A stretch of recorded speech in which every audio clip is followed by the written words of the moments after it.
Este es el canal de la libertad, el de la justicia y la paz de nuestro pueblo, la señal de las leyes y la transparencia, Ventana de la Verdad, por la Venezuela que todos queremos, Capitolio TV. Agradecido con el presidente Macri primero por la recepción que tuvimos, la reunión muy importante para el pueblo de Venezuela, con el canciller, además con una participación excelente en lo que fue la cumbre del Grupo de Lima, el lunes, canciller, senadores, congresistas, agradecido siempre también por la voz ante el mundo y por la democracia y la libertad. Nos hemos visto trabajando muy duro por valores fundamentales.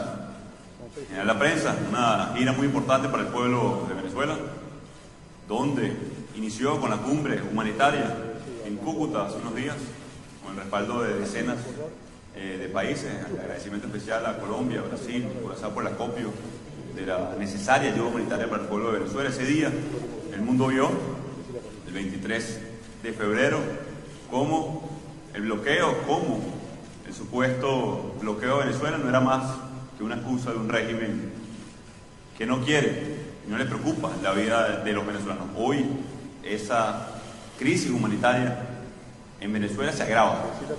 Hay más de 300.000 venezolanos en riesgo de muerte, hay 3 millones en riesgo sanitario severo, en este momento en emergencia sanitaria. Así que esta gira no solamente es para hablar del cese de la usurpación que hoy vive Venezuela, de construcción de capacidades diplomáticas internacionales para poder abonar en el terreno de la democracia, pero también para hablar del apoyo y el respaldo en la crisis humanitaria venezolana. Lo que es muy importante para el pueblo de Venezuela, muy importante para los ciudadanos venezolanos, el reconocimiento de la Argentina, el reconocimiento de una lucha democrática que lleva años, que construyó mayoría, que ganó elecciones, que protesta, que exige,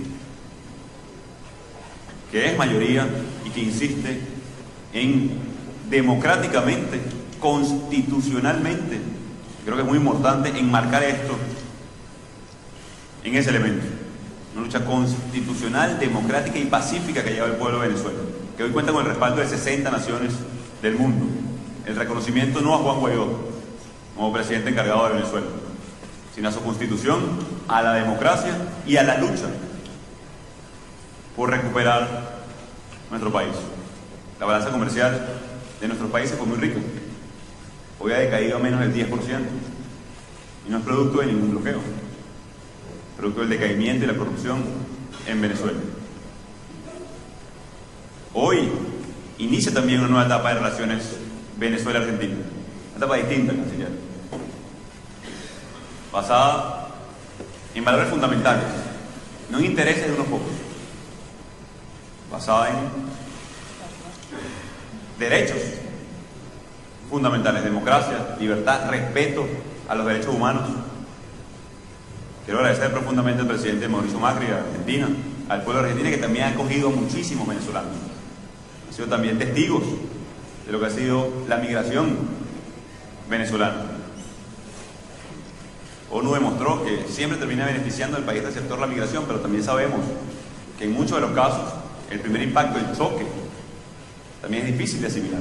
Agradecemos profundamente el gesto que han tenido con los venezolanos, con Venezuela en un periodo de profunda crisis en este momento. Para mí fue conmovedor ver en la Plaza San Martín a miles de venezolanos y queda claramente establecido quién tiene respaldo en Venezuela. Ganamos elecciones y por eso estamos aquí. Ejercemos nuestra constitución y por eso estamos aquí hoy en la Argentina. Algunas pequeñas tendencias han querido hacer ver que esto es un problema entre una ideología u otra, que esto es un problema entre guerra y paz, en que un país se quiere hacer de los recursos de Venezuela. No es así. El dilema hoy en Venezuela es entre dictadura y democracia. El dilema hoy en Venezuela es entre pobreza y miseria, que algunos multiplicaron, por cierto, utilizando la palabra pueblo, solamente lo introdujeron en el discurso para aprovecharse de él, para multiplicar la pobreza, para multiplicar la inflación.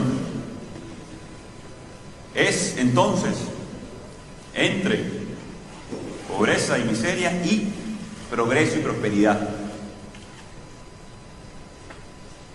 Ese es el dilema que tiene hoy Venezuela, y por eso también estamos aquí, no solamente en Argentina, para hablar de cómo vamos a hacer que cese la usurpación, de cómo vamos a iniciar una transición que es un hecho en Venezuela, que hoy el dictador solamente le hace más costosa día a día, en vidas humanas, en niños que mueren en hospitales, o en indios, pemones, asesinados en la frontera que venían voluntariamente con ayuda humanitaria.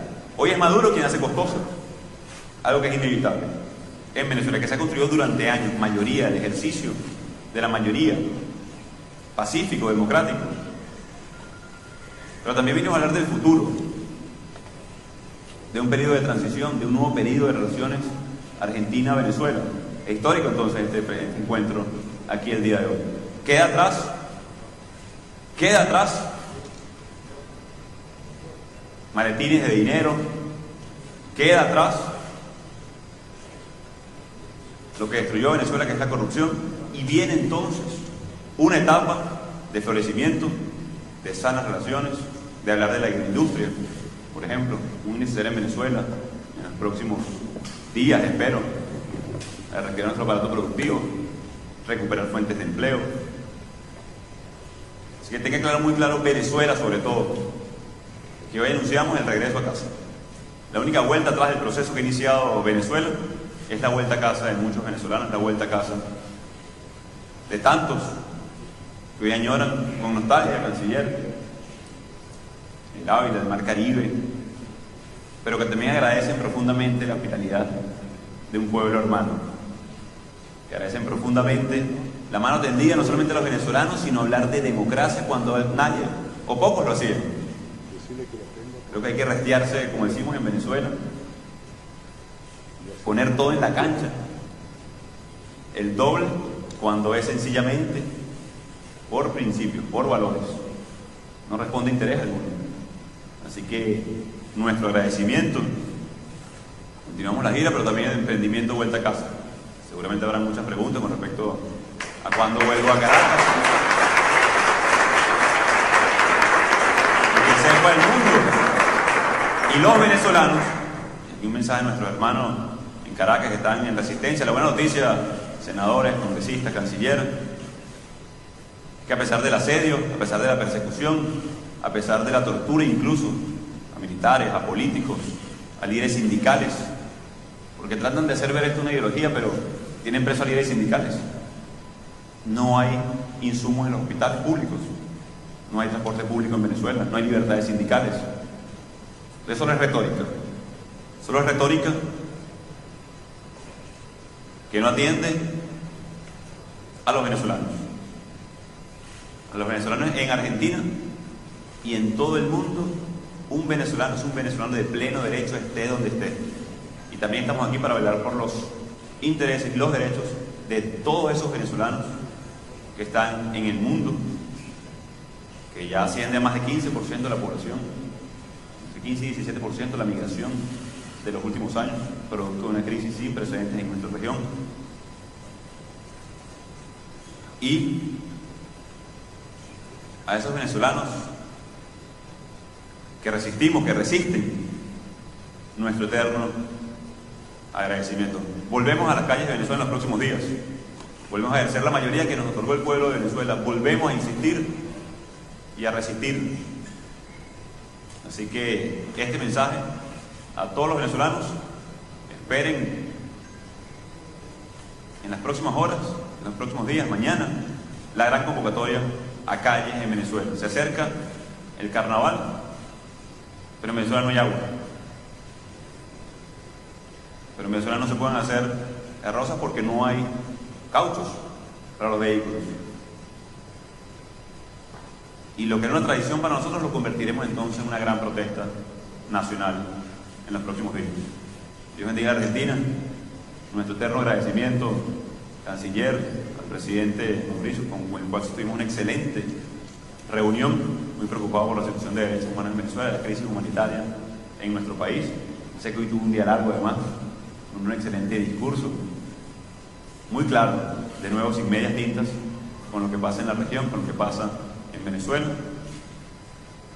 Y de nuevo, lo digo así, decreto entonces un día histórico para esta nueva relación Argentina-Venezuela, basada en principios, en futuro, y en sana integración de nuestro pueblo. Muchas gracias.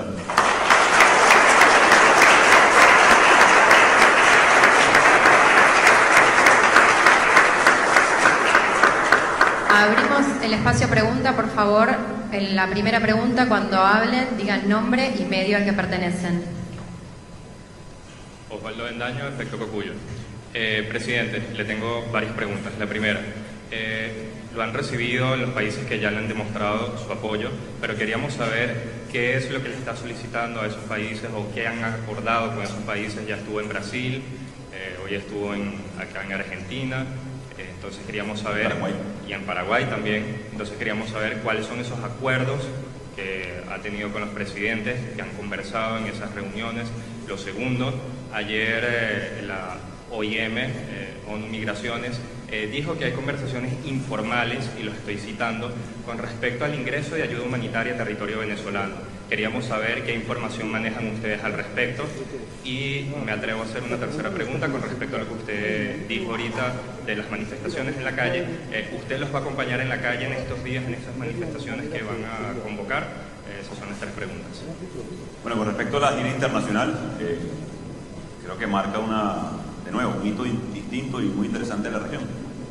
Creo que la integración, el nuevo relacionamiento, la cumbre del Grupo de Lima, creo que ha brindado oportunidades importantes para el espacio. La agenda venezolana, y la conoce la comunidad internacional, creo que ha sido muy clara. Tiene que ver con el cese de la usurpación. En Venezuela no hubo elecciones.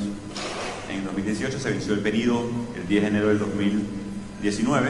Debemos construir un gobierno de transición que genere gobernabilidad, estabilidad, atienda la emergencia humanitaria, contenga la emergencia sanitaria, garantice la reinstitucionalización además del país, el Consejo Nacional Electoral, por ejemplo, entre otros, que nos abra la puerta a una elección libre. Entonces, ese ha sido, por supuesto, el centro, en lo que ha sido la presión diplomática, lo que ha sido la presión y el cerco diplomático, con lo que otorgó el presidente Duque en la cumbre del Grupo de Lima. Pero también hablar también del futuro.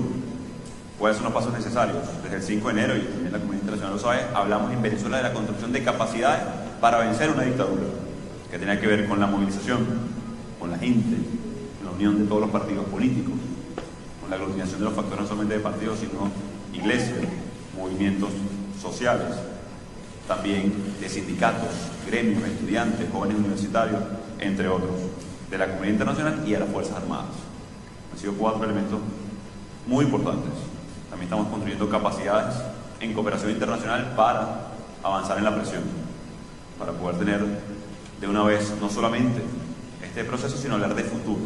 A Venezuela le hace falta hoy muchas cosas, lamentablemente. En materia de alimentos, en materia de medicina, en materia de infraestructura, en materia del sector agroindustrial, también en Argentina hay una posibilidad importante en este rubro y como muchos otros. Entonces la agenda ha vinculado todo esto en nombre del pueblo de Venezuela, hablar de futuro, pero también en este momento importante y trascendente para la historia de nuestro país, el cese de una dictadura oprobiosa sin par o con elementos sin precedentes también en este momento. Con respecto a la continuación de la gira y con respecto al acompañamiento a la protesta, bueno, Venezuela lo sabe. Nosotros tenemos no un año, no 2, no 3, 14 años, 15 años en la vanguardia de la protesta, de que estamos en el movimiento estudiantil venezolano, de que estamos denunciando lo que sucede en Venezuela, de que empezaron con el corte a la libertad de expresión, el cierre de canales. Así que no va a ser distinto en estas convocatorias que vamos a hacer. Vamos a seguir al frente de las protestas, de la convocatoria de calle. Hablamos también a los empleados públicos, por cierto. Esta semana inicia luego el carnaval, habrá un anuncio muy importante a los empleados públicos venezolanos. Sigue secuestrada la burocracia por Maduro y vamos a tomar medidas también al respecto de estos empleados públicos. Así que muy atentos al llamado que va a hacer la Asamblea Nacional, mi persona, en rescatar esa burocracia secuestrada. Lo de la ONU no es nuevo, por cierto. El problema es el reconocimiento de la crisis. Y yo entiendo que quien usurpa funciones hoy en Venezuela no pudiera reconocerlas, porque ellos la crearon. Sería reconocer absolutamente que Venezuela hoy tiene casi 2 millones por ciento de inflación, 53% de contracción del PIB en 5 años, 53% de contracción del PIB en 5 años. Hoy el venezolano promedio gana sueldo mínimo, el sueldo mínimo son $6 al mes, escúchese bien, $6 al mes, es decir, no vive, sobrevive en Venezuela. Entonces evidentemente no podían reconocer la crisis. Eso ya tiene tiempo pasando, que ONU, a través de algunas fundaciones, introduce parte de colaboración para que distribuyan. También tiene tiempo pasando que la tienen retenida en galpones, que se vence, que no la distribuyen, porque al no reconocer la crisis no tienen facilidad para la entrega. Entonces es doblemente dramático. Existe la emergencia humanitaria compleja, la reconocieron indirectamente en los últimos días.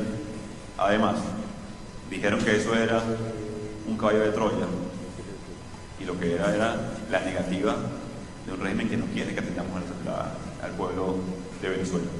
Así que eso tiene tiempo pasando, no es nuevo.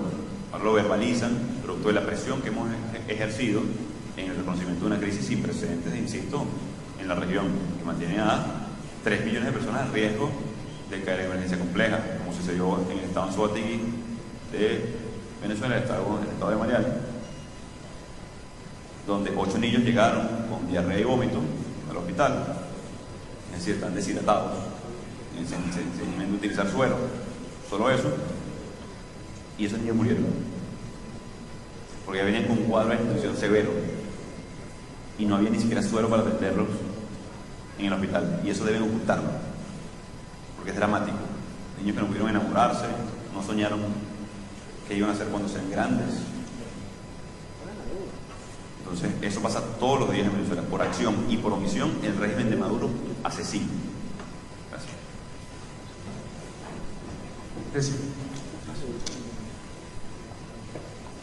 ¿Qué tal, presidente? Carlos Iván Suárez, de Venezuela y Vivo Play por acá. Quería preguntarle por qué no se ha pedido directamente una intervención militar a Venezuela, y también si ha tenido conversaciones o alguna persona cercana a usted con respecto, o con los gobiernos de Rusia y China, para ver si cambiaran su postura con respecto a la situación actual de Venezuela. Sí, con respecto a eso, y yo he sido muy sincero desde el principio, la construcción de capacidades, ¿no? Cuando hablamos de la opción de fuerza, además que evidentemente nos coloca un dilema inganable, guerra o paz, eso no lo gana nadie. La opción es la paz. Ahora, hoy no hay paz en Venezuela. Cuando asesinan pemones, cuando asesinan jóvenes estudiantes, cuando no puedes atender a tus hijos en los hospitales, cuando no puedes salir en las calles, porque Caracas hoy es la capital más violenta del mundo, si la vimos asesinatos por cada 100.000 habitantes, y la segunda tercera es Valencia, que está a 2 horas de Caracas. Es decir, hoy no hay tal cosa como paz en Venezuela. Estamos hablando de la paz de los cementerios. La paz no es la ausencia de conflicto, pero también debemos entender que eso no es como hacer un delivery, ¿no? Que levanto el teléfono, pido 2 pizzas y llega. Es decir, nos levanto el teléfono, solicitamos esa opción y llega. Tiene que ver como con todo.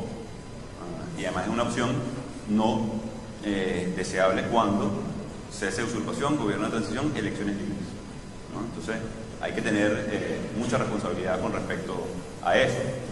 Entendemos que una última opción de fuerza que nadie quiere, y estamos trabajando para que la transición sea de cara a una elección libre, y en cualquier escenario es cese de usurpación, gobierno de transición, elecciones libres, en el marco de nuestra Constitución.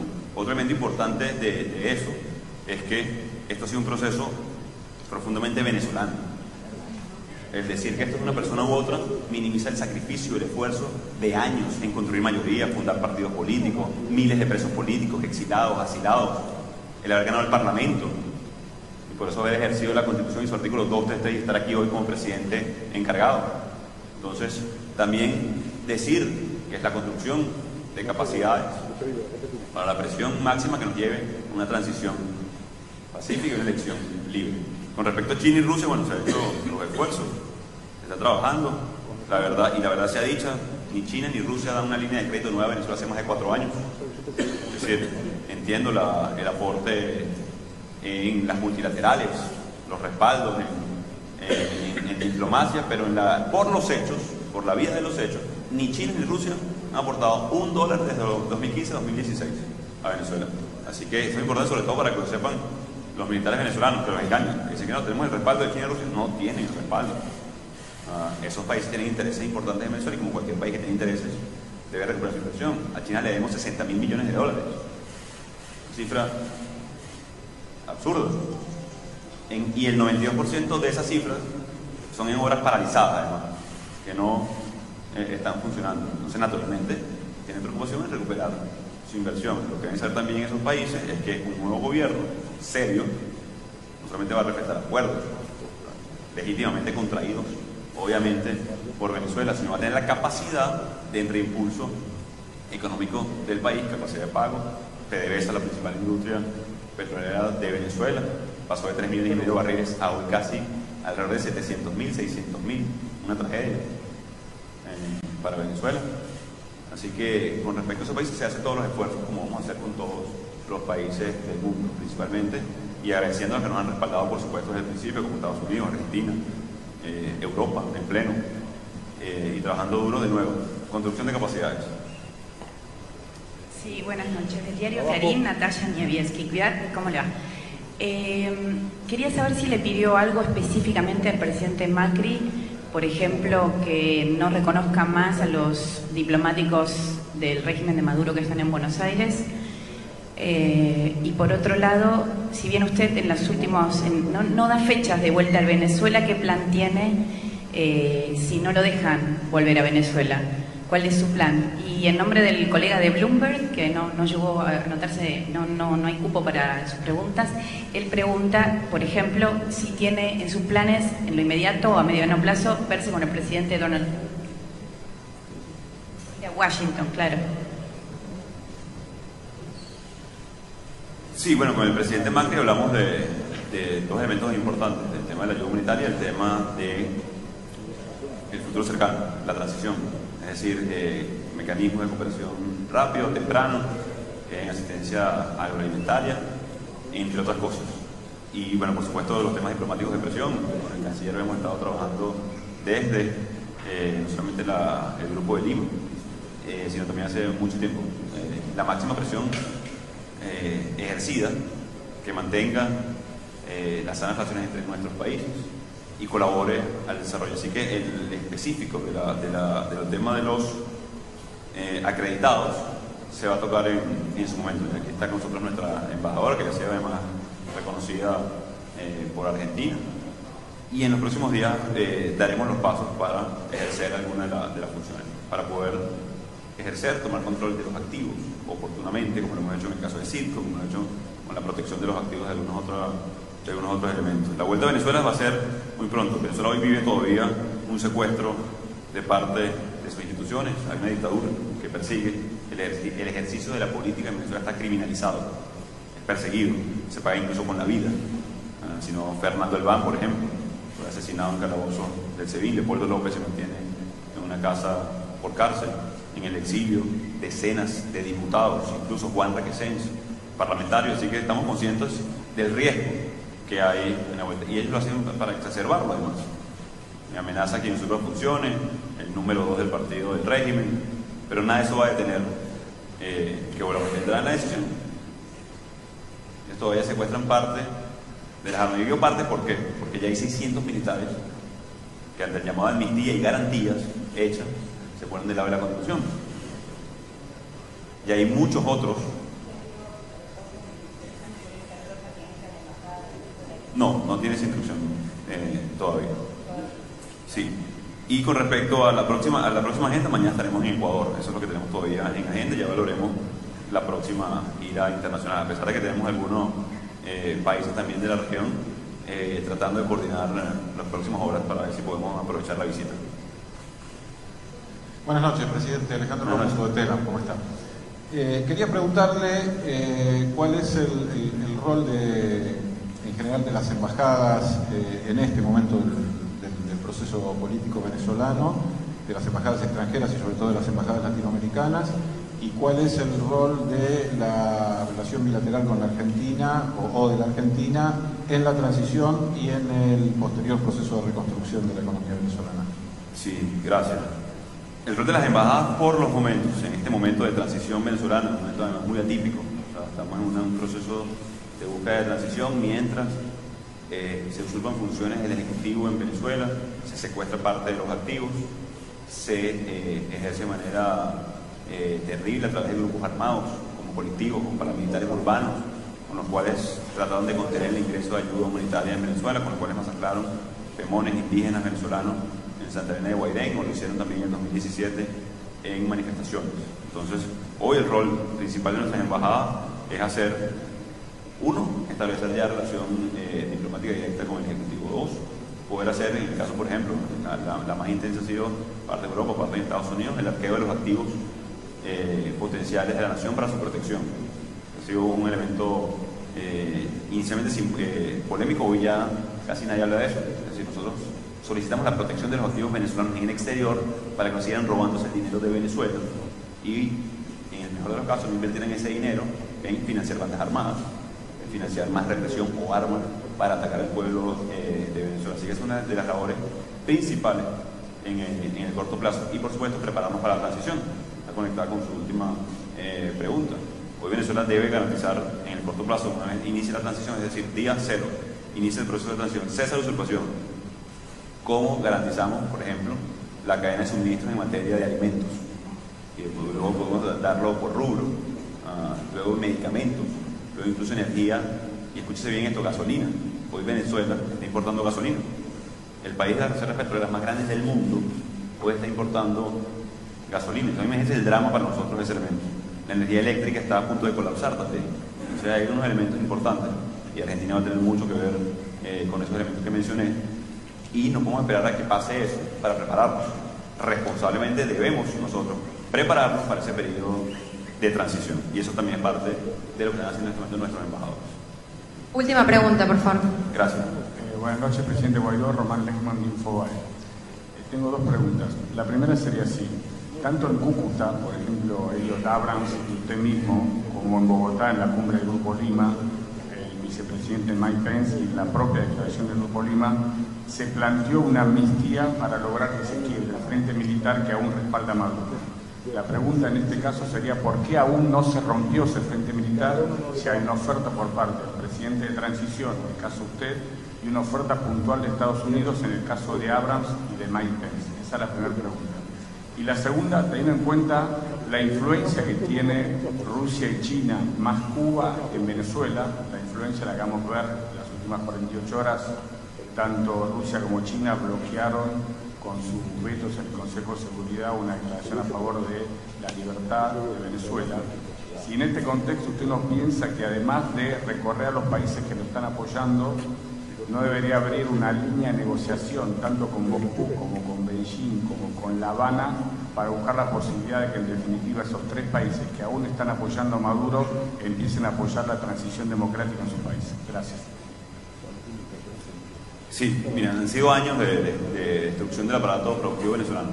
¿Por qué empiezo con esto? Porque se destruyó el aparato productivo venezolano, porque es evidente, con el tema de la inflación, del PIB, de la producción petrolera, del flujo migratorio, del salario mínimo, entre otras cosas. Igual fue con el Estado de Derecho. Libertad de expresión, derechos fundamentales, persecución, y derivó en tortura, persecución, cárcel política, asesinato político, sintiendo además que son impunes. Y además creo que son uno de los elementos más importantes de la comunidad internacional. No podemos permitir que un régimen que abiertamente viola derechos humanos, que bloquea ayuda humanitaria, sienta que es impune. Entonces la presión diplomática, la presión internacional es fundamental. ¿Por qué digo esto? Porque si hubo un elemento neurálgico y el régimen no se veía en las Fuerzas Armadas, y el sistema de destrucción o de desmembramiento, de persecución, fue en las Fuerzas Armadas. Lo conecto con un elemento segundo de la pregunta: Cuba. Hoy, si hay una injerencia en Venezuela, o interferencia o intervención, es Cuba sobre Venezuela, donde manejan parte del aparato de inteligencia y contrainteligencia, sobre todo dedicado a aterrorizar principalmente a los militares, para que no se pronuncien abiertamente. Yo hoy me atrevo a decir, sin temor a equivocarme, que el 80% de las Fuerzas Armadas están a favor de un cambio. Escúchese bien, 80%.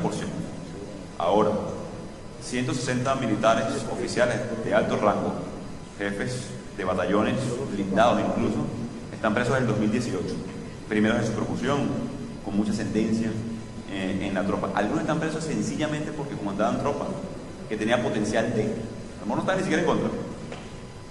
Entonces, ha habido una labor de persecución sistemática, de tortura. Esos 160 oficiales que te estoy narrando, la tortura ha sido macabra. No tiene otra palabra. Su familiar, la persecución. Que la historia, ojalá tenga la oportunidad en algún momento invitar a sus familiares y ver esos testimonios que son terribles, senadores, congresistas. Esa persecución ahí hace también un elemento más complicado. Hay otro elemento. Primera vez en muchos años que le hablamos directamente a las Fuerzas Armadas. Por primera vez en muchos años, desde la dirección política, se le hable clara y directamente a las Fuerzas Armadas. Y establecer confianza entre los sectores políticos toma tiempo. Imagínense establecer confianza con los militares, que nunca habíamos tenido relación directa, que tienen un bloqueo comunicacional, que los persiguen, que los torturan. Hay 600 militares en este momento en Cúcuta, que son aproximadamente el 20% del acantonamiento del Táchira.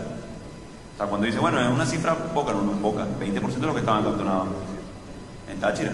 Hay un elemento, hay 27 sargentos presos siendo torturados también en dirección de...